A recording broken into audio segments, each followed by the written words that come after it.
Hey, what's up YouTube? My name is Brent Nextran. I am a freelance DP filmmaker, and today I want to talk a little bit about my impressions on the R5, Canon's new sub-flagship mirrorless offering, right above the EOS R and right below the R5. So I'm going to pull up some specs and kind of give you my thoughts and feelings on it, as long as my phone doesn't die.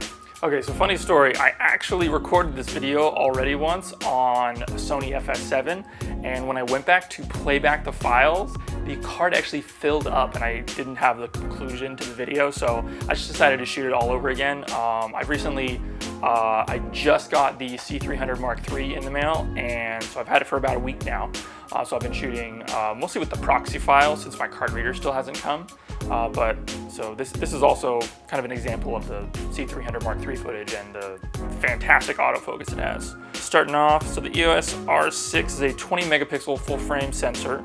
It's got the same Digic X image processor as the R5, probably a little bit lower power, I'm guessing, but it has pretty much the same like shooting frame rates and for photos anyway. It has the same 12 FPS mechanical and then 20 frame per second electronic shutter, which is really cool. Especially for sports shooters. Like, man, sports shooters, they basically have everything now. As long as your autofocus system is gonna keep up with the subjects and stuff, and if it is as good as the mirrored cameras, the DSLRs, this is honestly a dream camera for like photo people. So let's see, max ISO up to 102,400, pretty high. Most people aren't going to be shooting that high, but it's nice to be able to shoot that high. Really, this camera has a lot of video specs that have really been highlighted by Canon's marketing team, and they're impressive. H.265 10-bit 422, 4K at 60 frames a second, and that's up to 340 megabits per second, which is really cool. That's in the IPB codec, so it's going to be a little more compressed. It's using that interframe encoding, so it's basically every several frames has an iframe, and then the frames in between that are interframes. So it's using the difference and then making up the difference in each frame to kind of save space. So it's about a third of the size of the all-I codec. So really good for like event work and like weddings and stuff. You're definitely gonna save a lot of card space using the IPB. So I think that's who they're trying to market this camera for, or they were trying to market the camera for. But after watching a lot of videos and reviews on it, I don't think a lot of wedding shooters are gonna be shooting this for weddings, with the internal codecs anyway. Using an external recorder is gonna be a different story. I think a lot of people have external recorders now, such as like the Ninja 5 is a very popular external recorder. And if you can take the extra weight, I think the R6 is going to be a pretty fantastic wedding shooting camera and event shooting camera. But it really ups the price of the camera a lot. $2,500 it's not cheap for a camera, but it is adequate for what the camera can do. But really, you have to take into account another, what is it, $500–600 for a Ninja 5 with an SSD. So the Ninja 5 costs $600 just for the main kit. And if you want an SSD, you're looking at least another $100. And with the kit here, it comes with a case, a lens hood, some batteries, and the DC block for it. We're looking at $800. So really, you're gonna spend another $800 on top of the $2,500 for this camera to get it fully shooting for events. So it's about the price of an R5 if you think about it. So one thing I definitely want to talk about is the artificial, or allegedly artificial, record limits on the camera. The 30-minute record limit internally has been a Canon thing for quite a while now, and they haven't taken it away, even though like the Panasonic GH5 took it away, Sony's new mirrorless cameras have taken it away. Canon have kind of stuck with it, and I think this is to not cannibalize their cinema lineup still. The C100 Mark II is still a camera that they sell, and I know a lot of colleges actually buy the C100 Mark II because It's fairly lightweight, it's inexpensive now for a cinema camera, and it has XLRs. And a lot of schools don't see the benefit in shooting higher resolution 4K content that I've talked to anyway.